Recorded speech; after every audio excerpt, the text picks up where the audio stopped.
Unacademy. Let's crack it. Hello दोस्तों, आप सबका स्वागत है अनअकैडमी पर। अनअकैडमी जो आपके लिए लाता है डिफरेंट प्रकार के कोर्सेज और सभी तैयारियों के लिए एक मंच। जी हाँ दोस्तों, उस तैयारियों से निकल के आगे बढ़े हैं, सफलता प्राप्त की है आज के हमारे सबसे महत्वपूर्ण गेस्ट जो है मयंक। मयंक, स्वागत है आपका अनअकैडमी पर। मयंक के बारे में दोस्तों बता दूं पहले आपको क्विकली में। मयंक किसी परिचय के मोहताज नहीं है।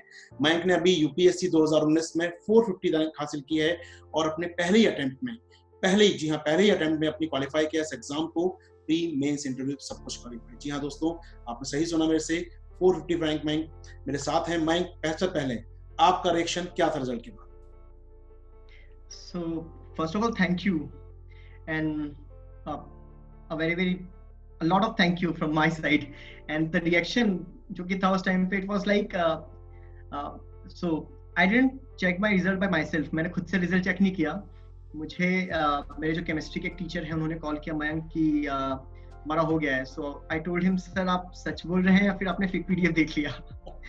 देन ही टोल्ड मी आप खुद चेक करो एक बार। And then when I saw my result ना, I was like कि बहुत जोर से मैं चिल्लाया और मैं अपने घर पे फ्लोर पे ऐसे लेट गया था और बस I was like कि थैंक यू भगवान, ये एग्जाम खत्म हो गया।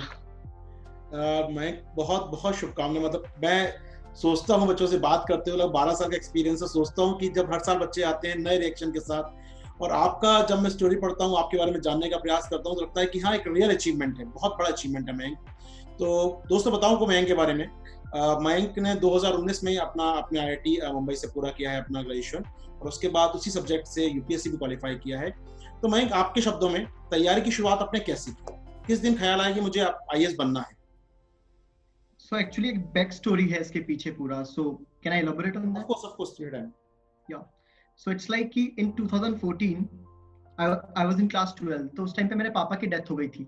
So the case was कि हम पिछले 2 सालों से, जब मैंने आईआईटी का प्रिपरेशन स्टार्ट किया, तो मेरे पापा 15 दिन हॉस्पिटल में रहते थे और 15 दिन घर पे रहते थे। तो ये 2 साल पूरा कंटिन्यूसली चला। मेरे बोर्ड एग्जाम्स के 7 दिन पहले हमारा सारा फाइनेंशियल जो कंडीशन था बहुत खराब हो चुका था, पूरा पैसा एग्जॉस्ट हो गया था पापा में। तो हम उन्हें एमवाई हॉस्पिटल है इंदौर में, वहाँ पे लेके गए। उसके बाद में ऐसा हुआ कि वहाँ पे कोई डॉक्टर ने चेक करने के लिए नहीं था और वो टॉयलेट के सामने फ्लोर पर थे, मतलब continuously. And it was like पूरा एक दिन वहाँ पे रहे, डॉक्टर्स ने उन्हें देखा नहीं। आखिरी में एक डॉक्टर आया बहुत बहुत बहुत लेट, और वो बोलता कि इनका कुछ नहीं हो सकता, आप इन्हें घर ले जाइए और घर पे ही सेवा करिए। सो मेरे बोर्ड एग्जाम के 7 दिन पहले ये सब चीजें हो रही थी, तो वो तो मेरे दिमाग में था ही। उसके बाद में फिर मैं जब बोर्ड एग्जाम दिया, बोर्ड एग्जाम्स हो गए, उसके बाद में ऐसा हुआ कि 24 अप्रैल को पापा का डेथ हो गया, और ठीक 1 महीने बाद मेरा जेईई एडवांस एग्जामिनेशन था। सो इट वाज लाइक कि वो काफी स्ट्राइक किया मुझे। फिर मैंने आईआईटी दिया, आईआईटी निकला, फिर अगले साल वापस दिया मैंने रैंक इंप्रूवमेंट के लिए, आई क्लियर्ड, एंड फिर आईआईटी बॉम्बे ज्वाइन किया।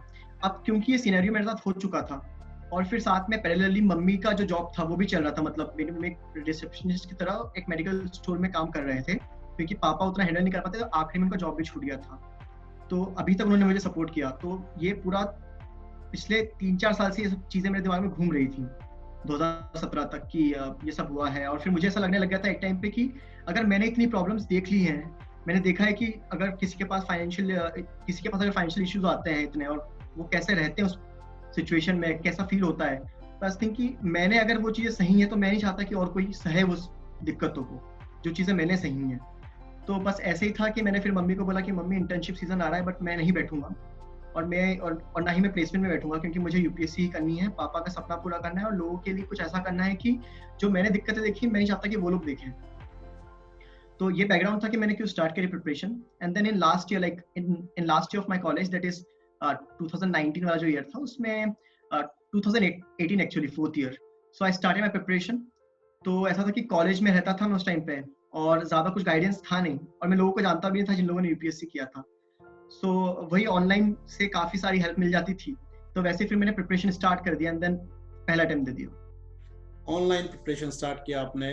सो दोस्तों, मैं आपको बता दूं, ऑनलाइन प्रिपरेशन में, चूंकि आप अनअकैडमी बैठे हैं मेरे साथ, तो ऑनलाइन प्रिपरेशन का एक अच्छा मंच है अनअकैडमी आपके लिए, और यहाँ पर डिफरेंट कोर्सेज चलते हैं, तो ज्वाइन कीजिए अनअकैडमी। प्लस हमारे पास सब्सक्रिप्शन भी है, बात उस पर करेंगे दोस्तों आगे।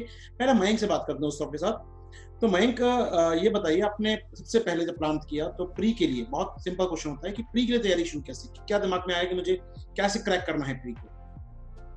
So actually when I thought कि मुझे ये एग्जाम का प्रिपरेशन स्टार्ट करना है, मैंने किसी भी चीज को स्पेसिफिकली स्टार्ट नहीं किया. मैंने नहीं देखा कि प्रीलिम्स मेंस वो है, मैंने बस पूरे एग्जाम को एज अ होल देखा. UPSC I went to syllabus और वो सब चीजें. उसके बाद में मैंने 5-6 महीने तक प्रीलिम्स और मेंस दोनों साथ में पढ़ा. स्पेसिफिक प्रीलिम्स स्टार्ट नहीं किया था मैंने. एंड प्रीलिम्स में फिर जब मैंने प्रीलिम्स का सोचा स्टार्ट करने का, सो इट वाज जनवरी 2019.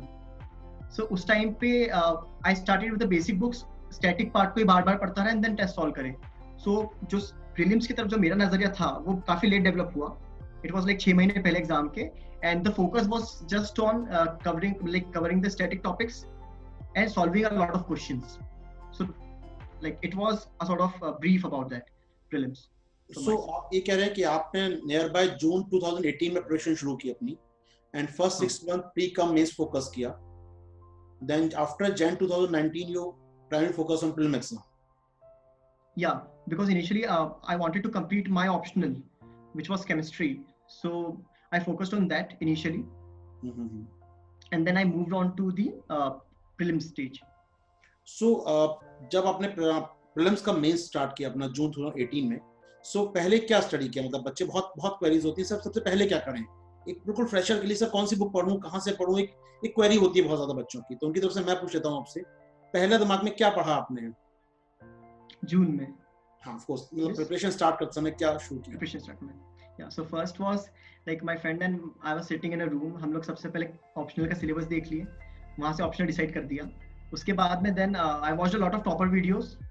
वहां से मैंने कॉमन बुक लिस्ट निकाला कि हर सब्जेक्ट के लिए मुझे प्रीलिम्स या फिर मेंस के लिए क्या क्या चीजें पढ़नी होंगी आगे जाके. तो वो पूरा बुक लिस्ट बना लिया. उसमें अराउंड 3-4 दिन लगा उसको. फिर मेरा एक फ्रेंड था, बिल्कुल मेरा रूममेट जैसा ही था, तो आई टोल्ड हिम कि एक बार तू भी देख ले, तुझे ठीक लग रहा है क्या सिलेबस देखने के बाद में? तो ही टोल्ड मी यस ठीक है. तो वो था पहला. एंड देन उसके बाद में कुछ एनसीईआरटीज मैंने उठा के देखी एक बार कि ठीक है मुझे फ्लेवर आ रहा है क्या उस चीज का. तो कुछ एनसीईआरटीज देखे. Hindu paper I started. So it was कि उस टाइम पे मेरे कजन का शादी था और मैंने न्यूज़पेपर पढ़ना स्टार्ट ही किया था. तो मैं क्या करता था कि वहाँ पे शादी के टाइम पे क्योंकि पढ़ने का टाइम नहीं मिलता था, तो मैं सुबह से पहले न्यूज़पेपर पढ़ लेता था ताकि एक आदत बन जाए. तो सबसे पहले न्यूज़पेपर और कुछ एनसीईआरटीज देखी थी.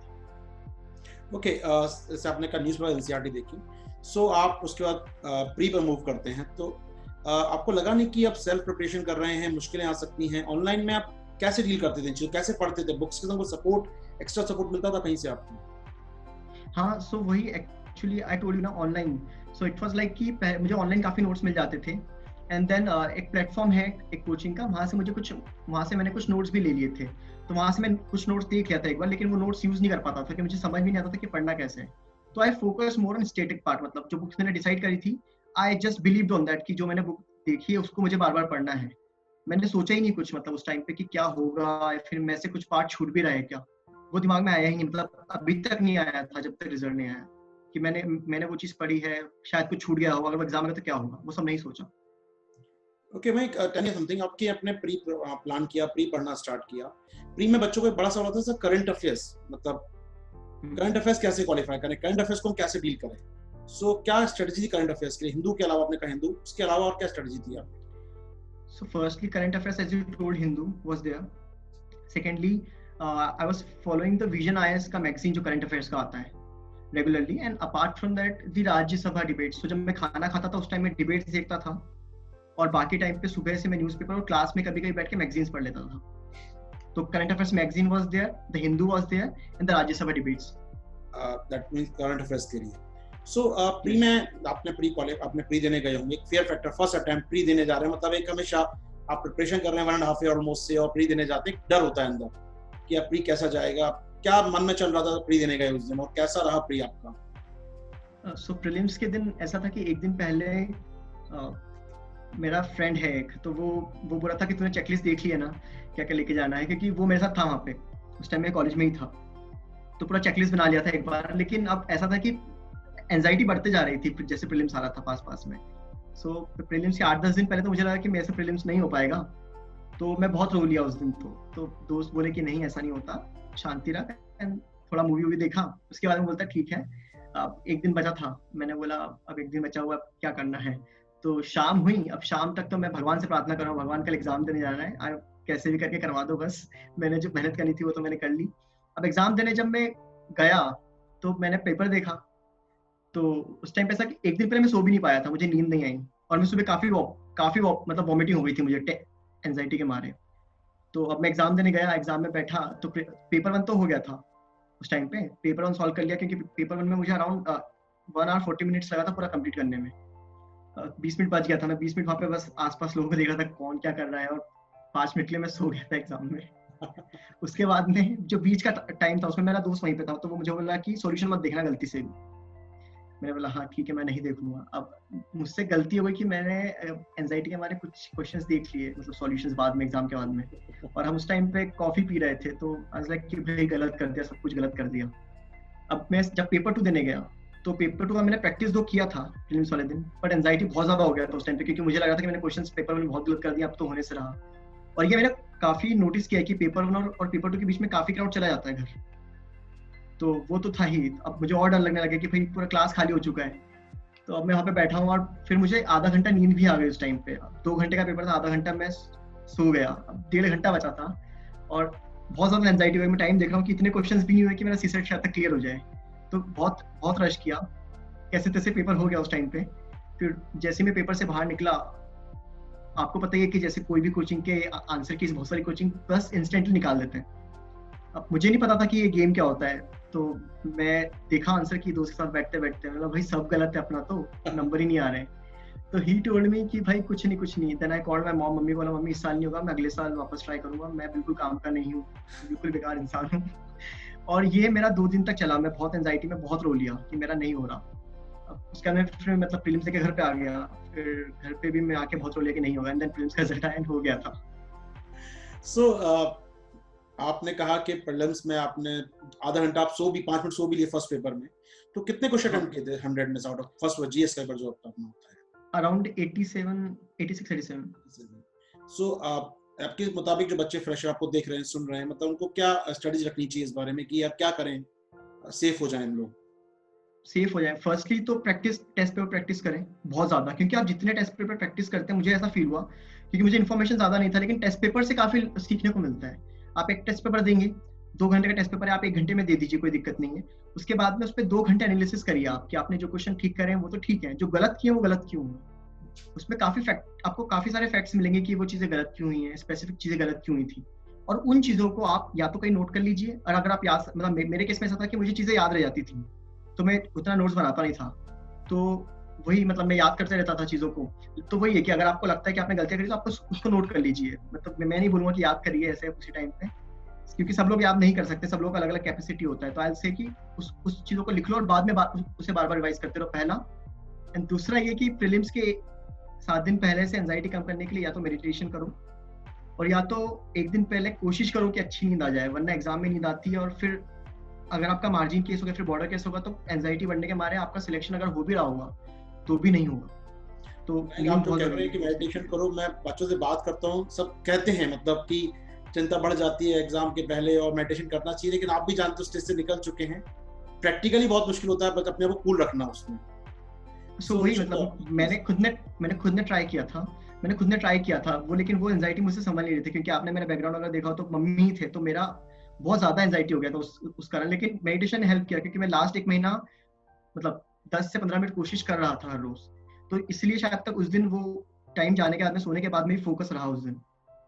तो मैं ड्यूरिंग प्रीलिम्स प्रिपरेशन आपने नोट्स मेकिंग की बुक्स के साथ या बुक्स रीड करके सिर्फ रीडिंग की आपने? Yes sir. So in my case time नहीं था, तो नोट्स तो नहीं बनाए थे मैंने बुक में ही मार्क कर लिया था, बुक में ही हाईलाइट कर लिया था कि ये पॉइंट्स हैं जो इंपॉर्टेंट है, मुझे लगता है वो पढ़ लूंगा मैं।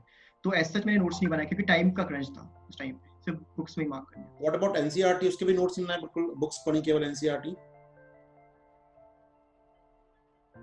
हाँ सर, मैंने एनसीईआरटी के भी नोट्स नहीं बनाए, क्योंकि मैंने एनसीईआरटी सारी पढ़ी भी नहीं थी एक्चुअली। मैंने मतलब कुछ एनसीईआरटी पढ़ी, फिर मुझे लगा कि क्लास 6, 7, 8 में जो लिखा हुआ है उसमें ऐसे वो सारी चीजें तो 11, 12 में दे के रखी हुई हैं एनसीईआरटीज में, तो मैंने सारी एनसीईआरटीज भी नहीं पढ़ी, मतलब 11, 12 की एनसीईआरटीज पढ़ी थी, एंड नोट्स उसके भी नहीं बनाए थे, उसी में मैंने मार्क कर लिया। उसको मल्टीपल टाइम्स पढ़ा, जो बोलते हैं बार-बार रिवीजन करना। हाँ, सेम बुक को बार-बार पढ़ा, मतलब बार-बार अलग-अलग बुक पे स्विच नहीं हुआ, एक ही बुक को बार-बार पढ़ता रहा बस। ये एक बहुत इंपॉर्टेंट बात है, हर टॉपर्स बोलते हैं कि एक ही बुक को कई बार पढ़ना चाहिए, अलग बुक से बेहतर एक बुक को कई बार पढ़ना चाहिए। Okay, tell me about the prelims test series, कुछ प्रिपरेशन की थी आपने? टेस्ट सीरीज या मल्टीपल क्वेश्चंस आपने लगाए थे? Yes so it was like first तो एक टेस्ट सीरीज मैंने ज्वाइन कर लिया था, आईएस बाबा का एक टेस्ट सीरीज था वो फर्स्टली। सेकेंडली वो सारे टेस्ट करें, सेकेंडली विजन के टेस्ट मुझे मिल गए थे ऑनलाइन, तो मैंने जो टेस्ट थे उन लोगों के ऑनलाइन जो पढ़े थे मैंने वो सारे कर लिए थे। और उसके अलावा जो कोचिंग्स जो फ्री में जो टेस्ट देती है ना वो मैंने सारे रजिस्टर कर दिए थे और वो सारे टेस्ट ऑनलाइन दे दिए थे। तो ऑनलाइन जो फ्री टेस्ट थे वो दे दिए थे और जो ऑनलाइन पीडीएफ्स मिल गई थी फ्री वाली वो भी दे दी थी, और एक टेस्ट सीरीज ज्वाइन कर ली थी ताकि मैं ट्रैक पे रहूं। यानी टेस्ट बहुत दिए आपने अल्टीमेटली, मैं कह सकता हूं एक प्रकार से कि टेस्ट काफी दिए हैं। इट वाज लाइक 65 और 70 उसका काउंट वैसा हो गया था कुछ तो 70 काउंट। ओके, तो 7000 questions in short span of time, तो निश्चित तौर पे काफी क्वेश्चन किए आपने फिर तो books And one more thing, या बुक्स कोई स्पेशल बुक्स आपने पढ़ी?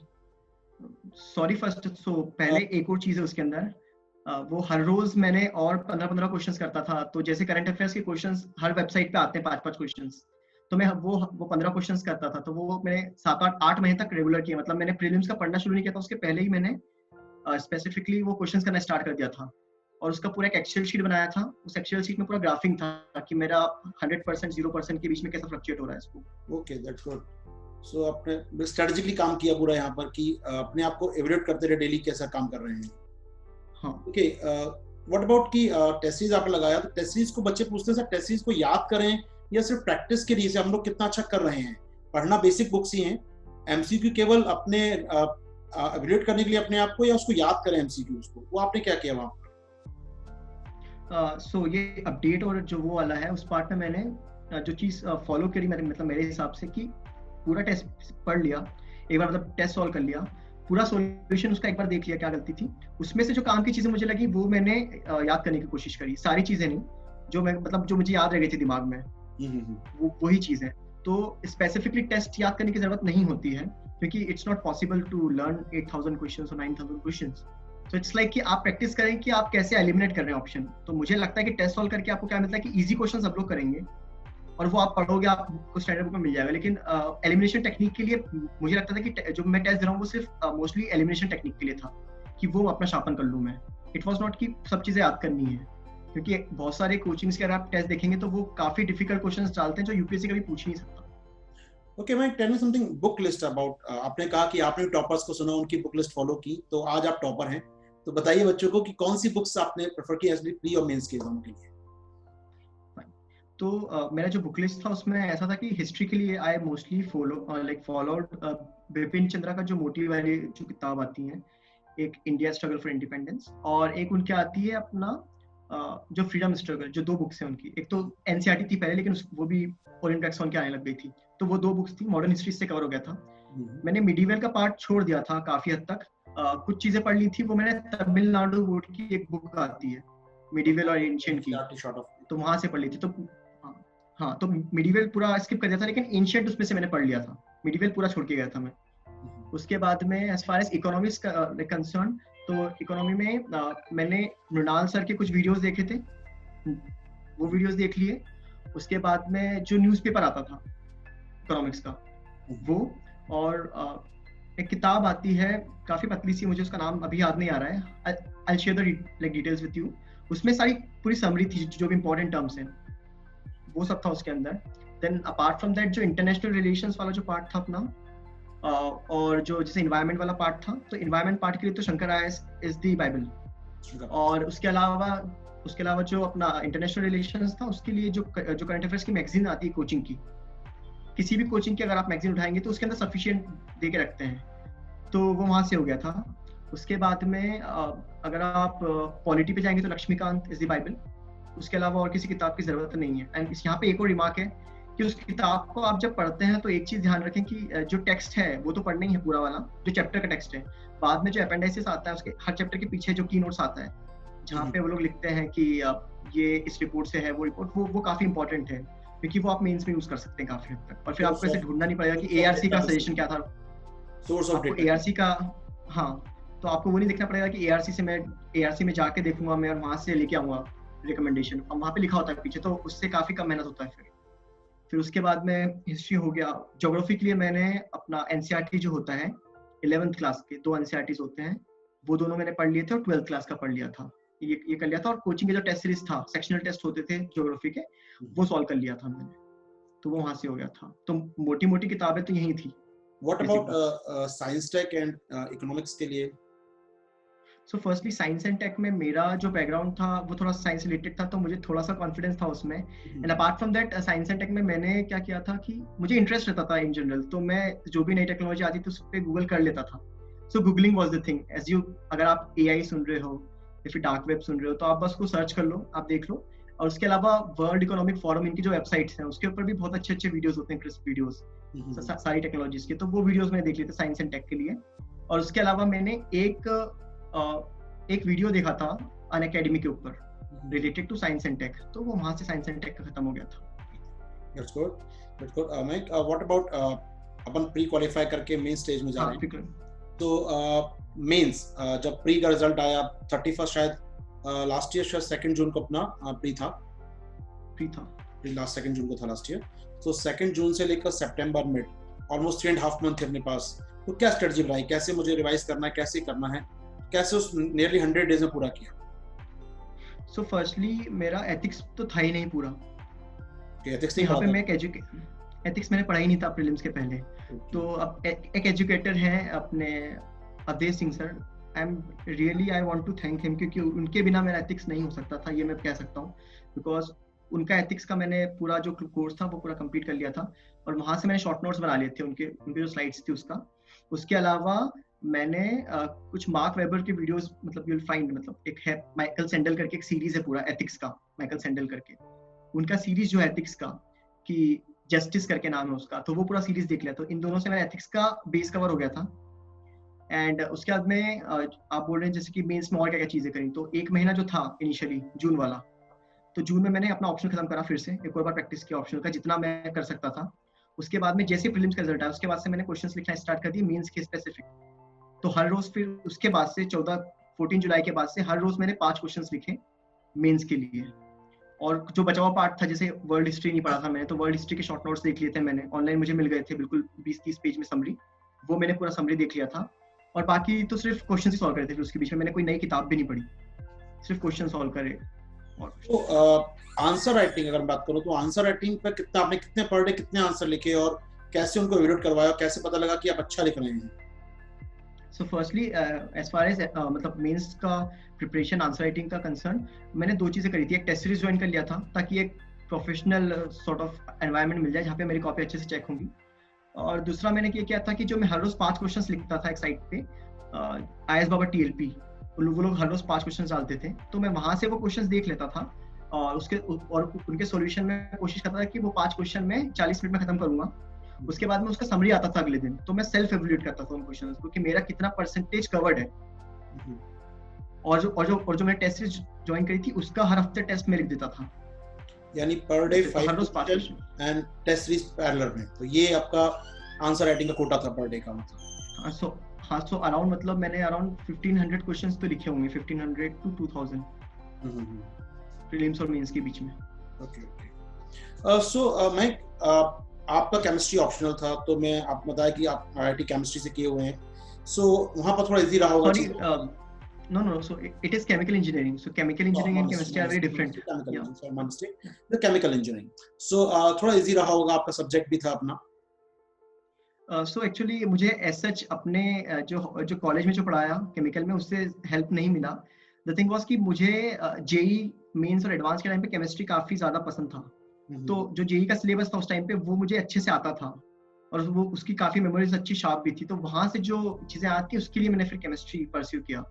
और दिक्कत ये था कि मेरे को उस टाइम पे जेई में अच्छे मार्क्स नहीं आए थे केमिस्ट्री में। आई वाज अ पर्सन जो कि जिसको केमिस्ट्री बहुत पसंद था, पूरा क्लास मुझसे पूछता था उस टाइम पे, तो इसलिए मैंने फिर इमोशनली सोचा कि केमिस्ट्री लेके I have to prove myself कि मुझे आता है केमिस्ट्री। ओके, तो प्रूव करना था केमिस्ट्री आपको आता है। चलो बहुत बढ़िया। एंड ऑफ द डे मतलब रिजल्ट अच्छा होना चाहिए। आपने केमिस्ट्री से किया, बट अच्छी बात है कि एक एग्जांपल सेट है कि जो मेरा कमजोर था 12th and after IIT JEE दौरान, उसको मैंने स्ट्रांग बनाया अपना, बहुत अच्छी बात है। ओके, मैं आपने मुझे बताया अपनी मेंस के स्ट्रेटजी के बारे में, मेंस की बात कर रहे थे, तो मेंस में कुछ सोर्स बदले आपने या सोर्स वही थे जो प्री के दौरान तैयार किए थे? आपने कुछ नए सोर्स इंक्लूड किए मेंस में? सो एक्चुअली नहीं, मैंने जो पहले पढ़ा था मैंने वो सेम चीजें पढ़ी। फॉर एग्जांपल जैसे करंट अफेयर्स का मैगजीन जो था, मैंने उन्हीं को जो मंथली पढ़ा था मैंने मैगजीन्स, वो सारा मैगजीन ही मैंने पढ़ा, नहीं पीटी 365 नहीं मेंस 365। सेम मैगजीन्स को ही बार बार पढ़ा जो जो मंथली मैगजीन्स थे, तो सोर्स तो ऐसा मैंने चेंज नहीं किया। सोर्स चेंज नहीं किया, बस राइटिंग प्रैक्टिस आई किया, ट्रस्टेड। बार बार रिवाइज किया। सो वैसे बच्चे बहुत क्वेरीज होती है सर, लाइक पेपर 1 में वर्ल्ड हिस्ट्री कहाँ से पढ़ा, क्या पढ़ना चाहिए हम लोगों को, जो पर्टिकुलर मेंस के टॉपिक होते हैं जो प्री में नहीं होते हैं बहुत ज्यादा, उनके लिए फोकस है। इंटरनल सिक्योरिटी हुआ, सो उनके लिए क्या किया हमने अलग से, तो प्लीज बताएं कुछ ऐसे दो टॉपिक जो प्री में नहीं है मेंस में इनके। Sir first of all internal security का जो भी इंपॉर्टेंट होता है मुझे लगता है कि वो करंट अफेयर्स में कवर हो जाता है, तो वो करंट अफेयर्स की मैगजीन से आपको मिलता ही है। जब भी अगर कुछ टर्म्स बच जाती हैं तो वो आप जो स्पेसिफिक टर्म्स जो सिलेबस की जो टर्म्स आपको लग रही बच्ची उनका एक डेफिनेशन लिख लीजिए कम से कम।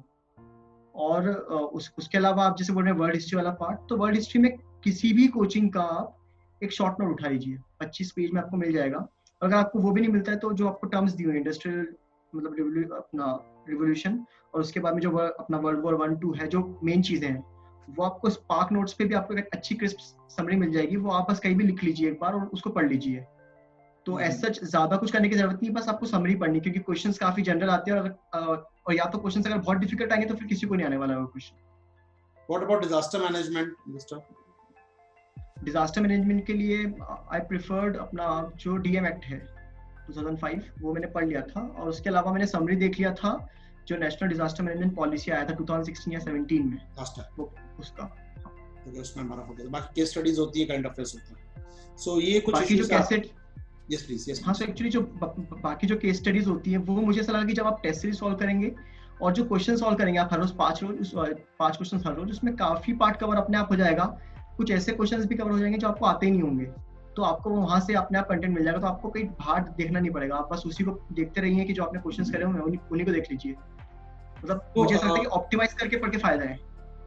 ओके, सो व्हाट अबाउट, आपने कहा कि एथिक्स के लिए आपने अवधेश सर अकेडमी के अवधेश सर को फॉलो किया, तो अवधेश सर के नोट्स सफिशिएंट थे या आपको अपने नोट्स बनाए कुछ आपने, या फिर केस स्टडीज के लिए कुछ और किया?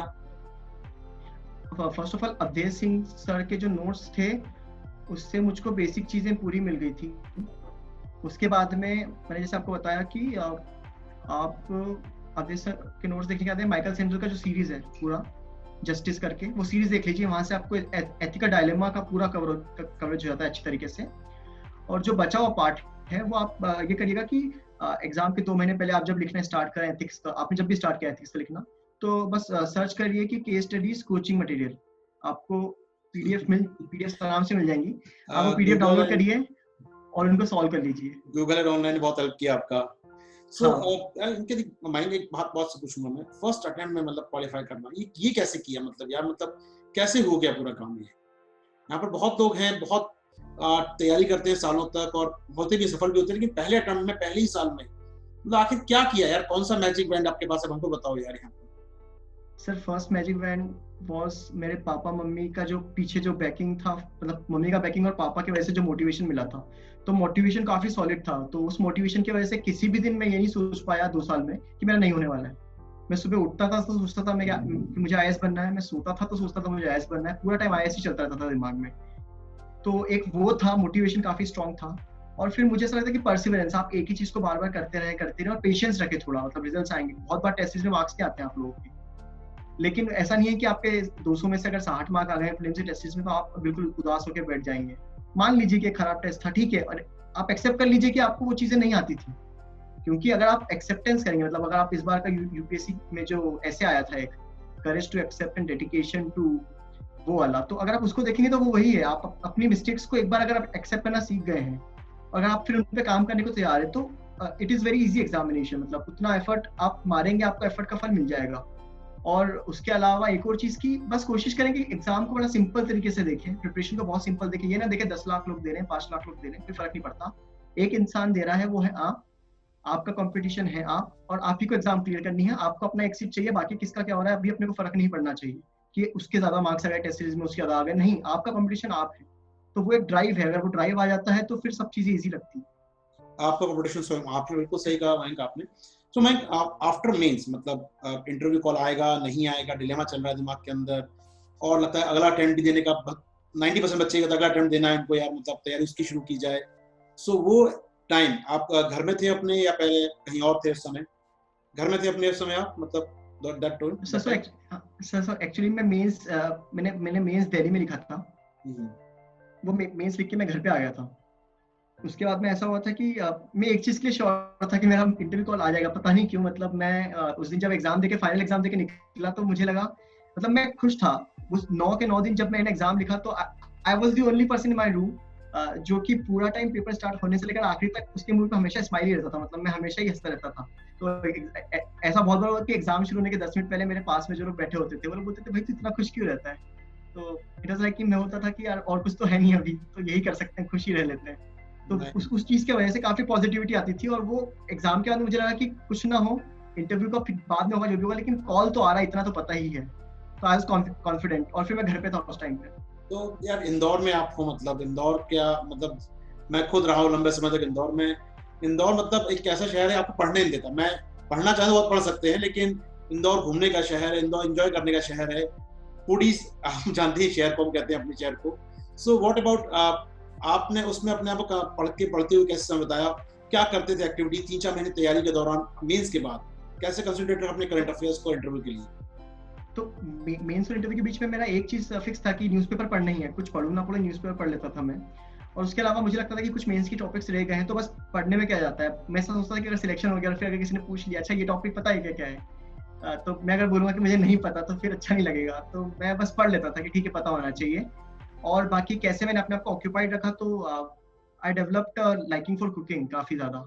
तो मम्मी घर पे अकेले रहते थे और फिर मम्मी को सुबह ऑफिस भी जाना होता था और शाम को मैं आते थे, तो मैं काफी बार ऐसे हेल्प कर देता था मम्मी की सुबह, कि मम्मी अगर मम्मी लेट हो रही है तो मैं खाना बनाने में मम्मी की हेल्प कर देता था। तो वैसे ऑक्यूपाइड रहता था और दिन भर न्यूज़पेपर, थोड़ा करंट अफेयर्स और पढ़ लिया, कुछ मैगजीन्स पढ़ ली, तो वो चीजें कंटिन्यू रखी और थोड़ा बहुत मूवीज देख लेता था। तो ऐसे 3-4 महीने तो अपने आप को ऐसे ऑक्यूपाइड रखा मैंने। सो जब रिजल्ट आया मेंस का, उसके बाद इंटरव्यू डेट्स आई, तो कैसे प्रिपेयर किया अपने आप को? कोई मॉक दिया आपने? कितने मॉक दिए? बच्चे हमेशा पूछते हैं सर, और मॉक रिलेवेंट है क्या नहीं अपने आप में देना? तो फर्स्ट ऑफ ऑल मैं ये कहूंगा कि अब जब इंटरव्यू के लिए आप मॉक का सोचते हैं तो मैंने मॉक दिए हैं, मैंने भी दिए हैं and I was a misguided person उस टाइम पे। आई डिडंट न्यू कि कितने मॉक देना चाहिए। मैंने कुछ लोगों से पूछा, सब लोग, कोई बोला 7, कोई बोला 8, कोई बोला 9, कोई बोला 2, ऐसे अलग अलग नंबर सबने फेंके मेरे ऊपर। अब आई वाज लाइक कि मैं ऐसा सोचा था कि अब अभी अभी हुआ है सिलेक्शन तो मॉक दे दो जितने दे सकते हो। तो मैंने मॉक तो 5 या 6 तो दिए ही मिनिमम। अब इसके अलावा अब कैसे सोचा कि प्रिपरेशन मतलब मॉक के लिए कैसे करना है, तो आई वाज लाइक कि मैं मेंस का रिजल्ट आने के 1 महीने पहले से कंटेम्पलेशन में ही कि सिलेक्शन हो जाएगा और इंटरव्यू देना पड़ेगा, तो अपने जो चेयर है उसके सामने मैंने एक मिरर रख लिया था और मैं पूरा टाइम अगर न्यूज़पेपर पढ़ा तो मैं जोर जोर से पढ़ता था पूरा टाइम, क्योंकि मुझे स्टैमरिंग का प्रॉब्लम था पहले काफी ज्यादा। तो मैं अगर कहीं भी बात करता था तो बहुत हकलाता था मैं, तो मैं काफी शाय रहता था। तो मैंने क्या किया कि वो देखते देखते मैं करता गया कंटिन्यूअसली, तो स्टैमरिंग भी खत्म हो गई और जो होता है, जो पर्सनैलिटी दिखना चाहिए जब आपका इंटरव्यू को ले रहा है, तो वो वैसे भी डेवलप हो गई। फिर ये चीज करी और मॉक्स मैंने, हाँ मतलब कुछ कोचिंग में मॉक्स दे दी थी, 5 से 6 मॉक्स। तो अब आते हैं आपके फाइनल स्टेज में। आपका इंटरव्यू कॉल आया, आप यूपीएससी बिल्डिंग में पहुंचे। कैसा रहा एक्सपीरियंस? क्या हुआ? मतलब वो एंजाइटी आपकी बढ़ गई थी प्री के मुकाबले, या थोड़ा कम हो गया? तब तो 2 निकाल लिए, ये भी निकल जाएगा। तो क्या था पूरा डे? बताओ मुझे अपना एक्सपीरियंस थोड़ा इस बारे में। यस सर, तो मैं पहले एक चीज ऐड कर देता हूँ कि मॉक का रिलेवेंस, तो मॉक काफी रिलेवेंट है, लेकिन वहाँ पे वो सब चीजें ना देखें कि कपड़े कैसे पहने हुए हैं, बैठे कैसे हुए हैं, हाथ हिल रहे कि नहीं, ये सब चीजें फर्क नहीं पड़ता। आप सामने वाले के क्वेश्चंस कितने सुन पा रहे हैं, उसका आंसर कितना दे पा रहे हैं, वो इंपॉर्टेंट है। तो मॉक उस चीज के लिए इंपॉर्टेंट है कि आप लोगों को सुनना सीख लें, बिकॉज मुझे ऐसा लगता है कि एक अच्छा सुनने वाला ही एक अच्छा बोल सकता है। और उसके अलावा आप उस, हाँ बोलिए। Yes please. सो आप बताइए मुझे, आप इंटरव्यू देने गए जिस दिन, उस दिन कैसा फील हो रहा था? क्या प्रेशर में थे या नहीं, या सब कुछ ठीक जा रहा है अब तक, आपके अच्छे दिन चल रहे हैं तो ये भी अच्छा जाएगा? क्या चल रहा था दिमाग में? हाँ, तो भाई इंटरव्यू जब आया, जब 2-3 दिन बचे थे, तो मेरे एक सीनियर थे वहीं पे पास में रहते थे, उस टाइम मैं दिल्ली में ही था। तो मैंने उनको बोला चलो कुछ खा के आते हैं बाहर। तो 2 दिन पहले मैं बाहर खा के आ गया आराम से कि ठीक है अब ठीक है। और इंटरव्यू वाले दिन तक आई वाज लाइक कि ठीक है आराम से सब हो जाएगा ऐसा सोच रहा था। अब जब सुबह जब मैंने कपड़े पहनना स्टार्ट किया तो जैसे जैसे कपड़े पहना था वैसे वैसे एंजाइटी बहुत ज्यादा बढ़ गया मेरा। तो मेरे साथ मेरे फ्रेंड थे, वो मेरे साथ गए थे ढोलपुर हाउस तक। तो बाहर तो उतना एंजाइटी नहीं था, थोड़ा एंजाइटी था।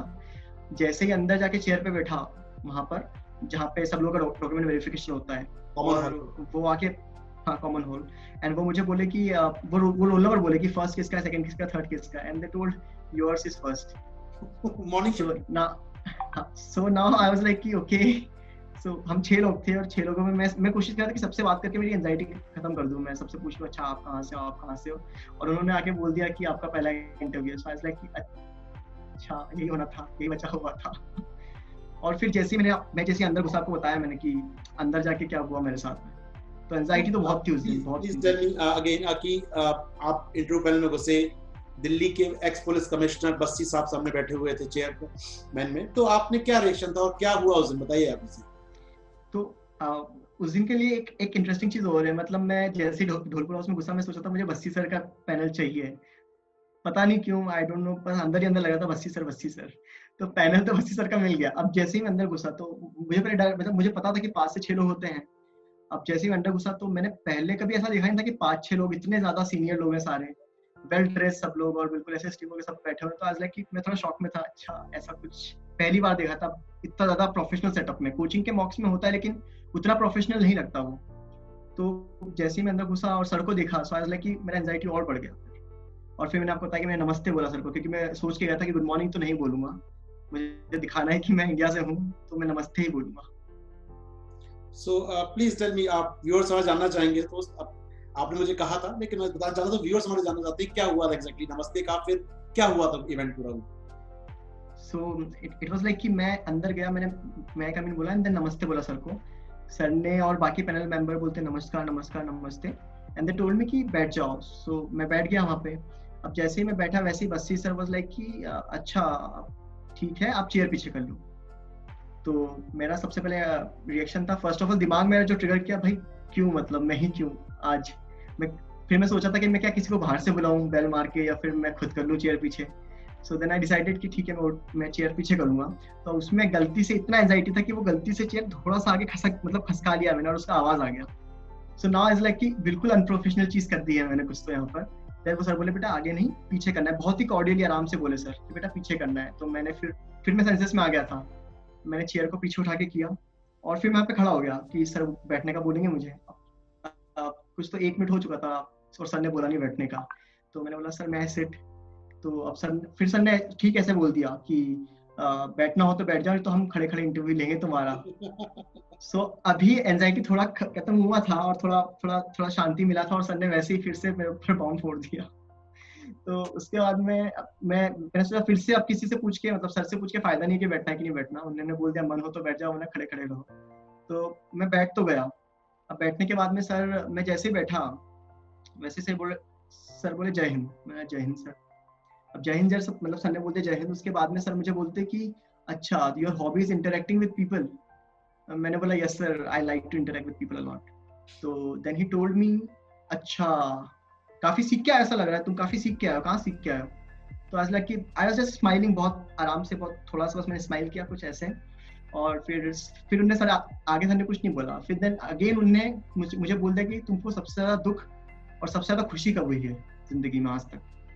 तो माय रिएक्शन वाज कि सर सबसे ज्यादा अच्छा मुझे मतलब मुझे हमेशा ही अच्छा लगता है, मुझे बुरा नहीं लगता। मुझे बस बुरा एक ही बार लगा था जब पापा की डेथ हुई थी, उसके अलावा मुझे कभी बुरा लगा ही नहीं सर। तो बोलते जब भी कुछ तो होगा ना, मतलब तुम्हें बुरा लगता होगा। तो मैंने बोला सर जब भी मैं किसी को भी कोई भी प्रॉब्लम में देखता हूँ तो मुझे बुरा लग जाता है बहुत ज्यादा, और जब भी मैं उनकी हेल्प कर देता हूँ मुझे बहुत अच्छा लगता है। तो सर वाज लाइक कि ठीक है एग्जांपल दोगे। तो आज लाइक कि उस टाइम में मुझे एग्जांपल्स याद ही नहीं आ रहे थे, मतलब मेरे डेफ में काफी चीजें लिखी हुई थी उससे रिलेटेड, बट उस टाइम पता नहीं क्यों एंजाइटी के मारे याद नहीं आ रहा था। तो कैसे तैसे एक एग्जांपल याद आया कि मैंने एक बच्चे को पढ़ाया था स्लम के, एंड उसको मैंने एक टर्म सिखा दी थी कि एक स्पाइरिकल्स होता है जो किसी भी चीटी या फिर कोई कीड़े के ऊपर होते हैं जहाँ से वो सांस लेते हैं। तो मैंने वो बता दिया सर, मुझे उस टाइम पे बहुत अच्छा लगा था जब बच्चा खुश हो गया, उसको टर्म समझ में आ गई। तो सर बोलते ठीक है, बोलते और बोले सर, तो मैंने बोला sir sorry I can not recall at this moment. बोलते अच्छा तो सबसे और तुम्हें सबसे ज्यादा बुरा कब लगा, एक बार एग्जांपल और सोच लो। मैंने कहा सर कि मैं जिस सेटअप में रहता हूँ इंदौर में, और मैं 25 साल से जहाँ पे रह रहा हूँ, वहाँ पे आसपास मैंने देखा है मेरे लोकेलिटी में कि आज का जो यूथ है हमारे वहाँ का, कि वो काफी ज्यादा मतलब अल्कोहल पे डिपेंड कर रहे हैं और वो लोग अपने आप को बर्बाद कर चुके हैं। तो वो देख के मुझे सर बहुत बुरा लगता है। तो देन सर ने अगले चेयरमैन जो थे मेंबर, उनके ऊपर पास कर दिया। अब वो जो सर थे उन्होंने मुझसे पूछा कि अब प्रॉब्लम ये होगा कि मेरा क्योंकि चेयर पहले ही पीछे हो चुका था, तो और वो सर बहुत स्लो बोलते थे। तो उन्होंने कुछ तो क्वेश्चन बोला, तो मैंने बोला sir sorry you are not audible. तो लाइक ठीक है मैं फिर से बोलता हूँ। तो उन्होंने मुझे बोला कि अच्छा ये बताओ कि तुम्हें कोई भी सर्विस मिलेगी चलेगा। मैं तो मेरा आंसर वाज लाइक कि नहीं, मुझे तो IISc मिल रहा है। मतलब मैंने घुमा फिरा के वैसे ही बोला, और फिर आखिर में बोल दिया कि तो फिर वो बोले कि अच्छा तो तुम्हें सब चीज आती है क्या, स्पेशलिस्ट और ये सब चीजें। मैं सर जो भी होगा, जब ट्रेनिंग होगा लफ्जना में तो मुझे सब चीजें सिखा दी जाएंगी वहाँ पे। उसके बाद में वो बोले ठीक है। अब मुझे लगा कि शायद उनको बुरा लग गया होगा, तो उन्होंने पास कर दिया अगले मेंबर पे। अब अगले मेंबर मुझसे पूछते हैं कि अच्छा मयंक ये बताओ कि IIT ने तुम्हें कैसे हेल्प किया एक पर्सनैलिटी डेवलप करने में अपनी। तो आज लाइक कि सर मतलब काफी सारे क्लब्स थे, स्पोर्ट्स एक्टिविटीज होती थी, पढ़ाई तो होती थी IIT में। उसके अलावा एक्सक्यूज मी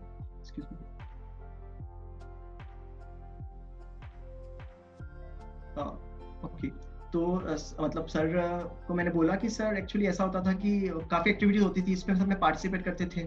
और उसके अलावा फिर मैंने बोला कि सर मैं जब 3rd ईयर में था तो एक मूडाई फेस्टिवल होता है IIT बॉम्बे का, so I was the core group member of that festival. और वहाँ पे काफी लोगों को संभालना होता है, 500-600 लोगों का टीम होता है।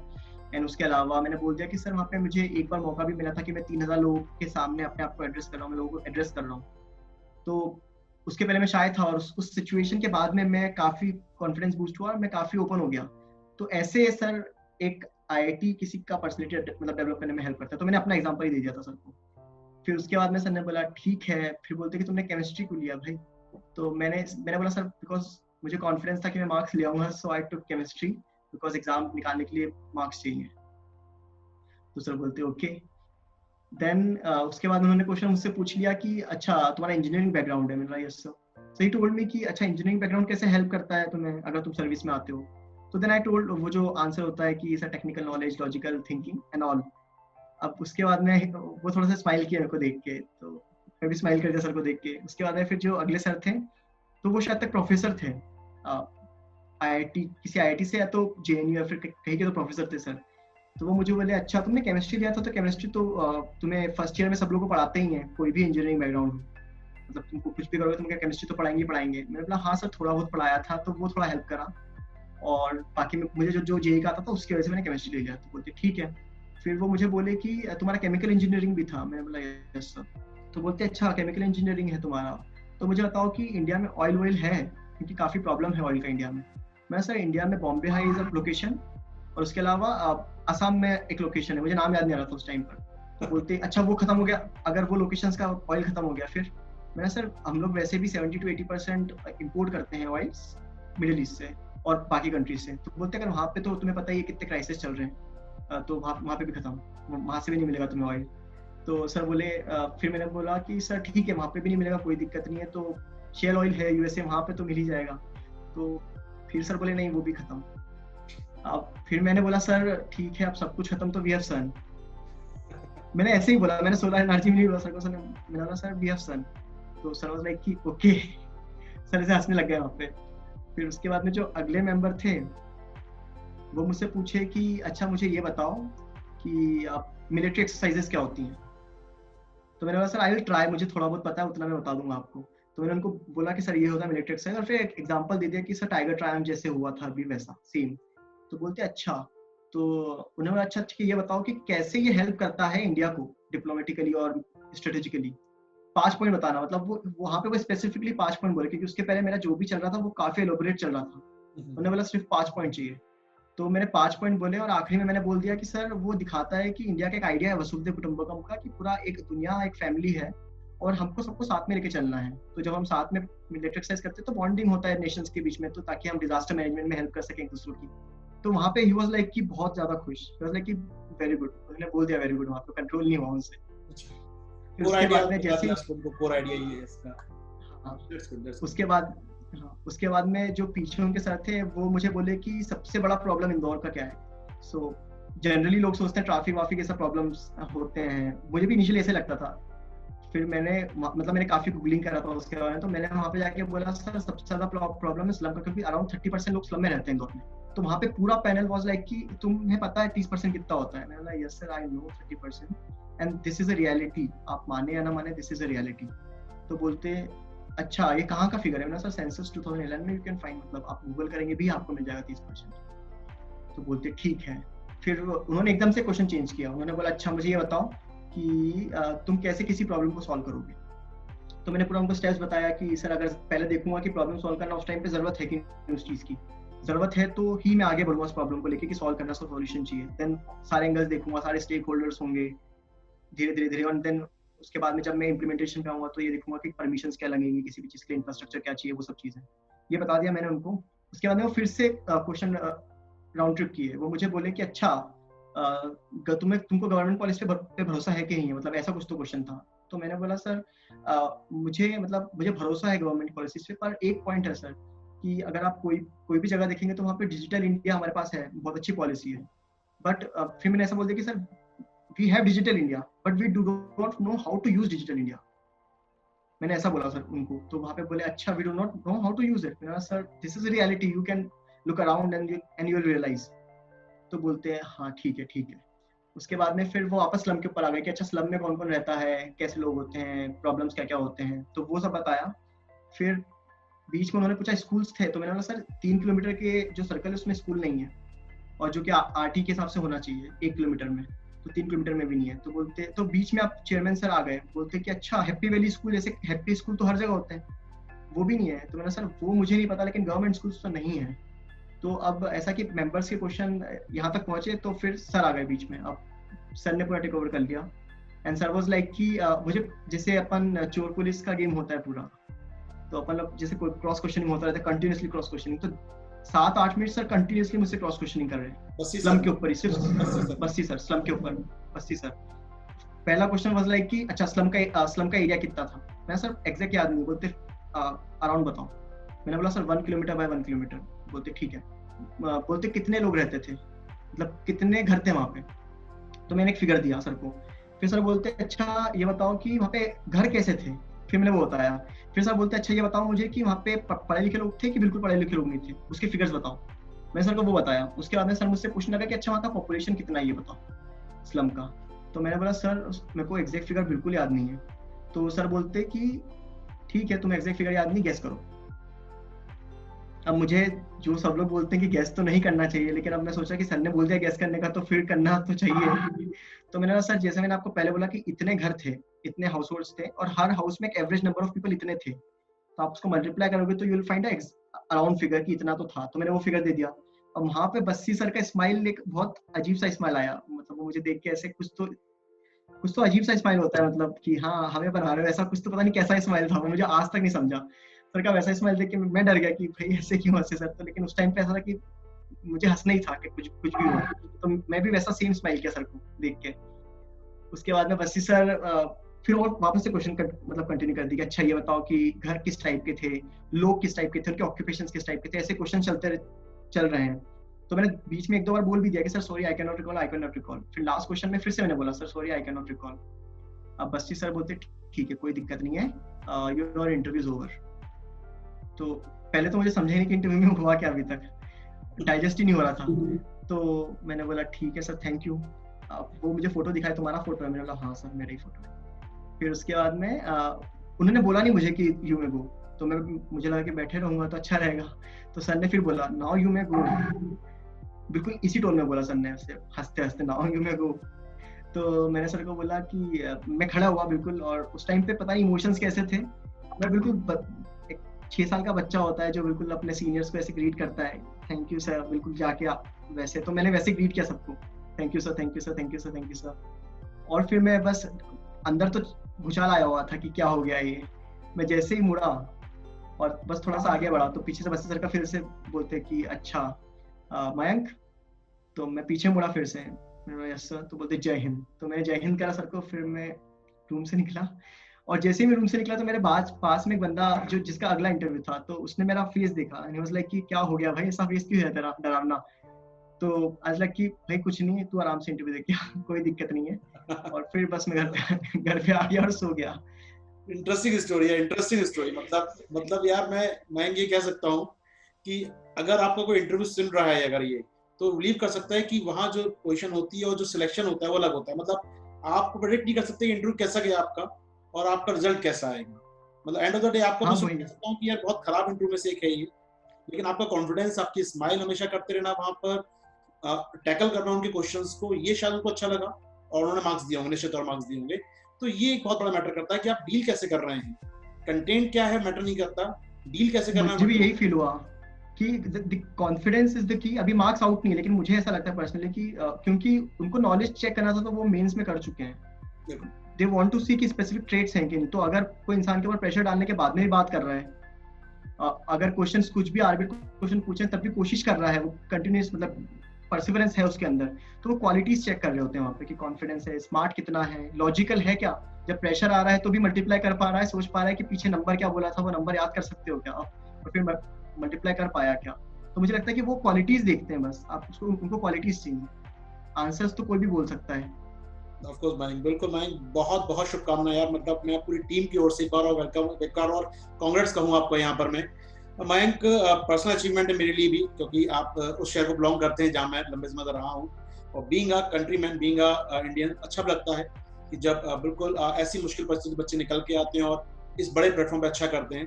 तो अगेन मयंक, आपके परिवार को, पूरे परिवार को कॉन्ग्रेचुलेशन, पूरी इस फैमिली, हमारे अनअकैडमी यूपीएससी की फैमिली की ओर से आप सभी को बधाई, आपके पूरे परिवार को बधाई हो यहाँ पर। तो मैं आपका मैसेज जनता पहुंचे, पब्लिक तक चाहूंगा, पब्लिक सुने आपको आपने जो मुझे बीच में एक बात कहा था सर, बुक्स का मैं लिस्ट आपको दे दूंगा, तो मैं उम्मीद करूंगा आप उसको मेल कर देंगे, इससे हम लोग बाद में उसको कमेंट बॉक्स में डाल सकें और बच्चे उसको से। तो मैं thank you very much. Last में दोस्तों मैं एक बात कहूंगा आप सभी से यहाँ पर, यदि आप भी ऑनलाइन एजुकेशन से जुड़ना चाहते हैं तो अनअकैडमी पोर्टल आपके एक बहुत अच्छा प्लेटफॉर्म, बहुत अच्छा मौका लेकर आया है, जहां पर आप जुड़ सकते हैं अनअकैडमी पोर्टल से हमारे साथ, जहां पर डिफरेंट प्रकार के एजुकेशन स्कीम, डिफरेंट प्रकार के एजुकेशन कोर्सेज चल रहे हैं, और इसके लिए आपको अनअकैडमी ऐप डाउनलोड करनी है और हमारे कोर्सेज सब्सक्राइब करना है, और आप उसमें डिस्काउंट प्राप्त कर सकते हैं फीसिस में, जिसके लिए आपको विशेष कोड, रेफर कोड यूज करना पड़ेगा, यूपीएससी 10 या आप आशीर्वाद 10 यूज कर सकते हैं, जहां पर आप डिफरेंट कोड का यूज करके अपनी फीस को डिस्काउंट प्राप्त कर सकते हैं और हमसे जुड़ सकते हैं। तो दोस्तों जुड़िए हमारे साथ, जुड़िए अनअकैडमी इस परिवार के साथ, जो आपको नए नए एजुकेशन, नए नए एजुकेटर्स जोड़ेगा, नए नए आपको एक्सपीरियंस जोड़ेगा और एग्जाम की तैयारी को और आपकी आसान करेगा। इसी के साथ मैं रैप अप करूंगा। Thank you Mayank, thank you very much, आप हमारे साथ जुड़े रहे लंबे समय तक। Thank you Mayank.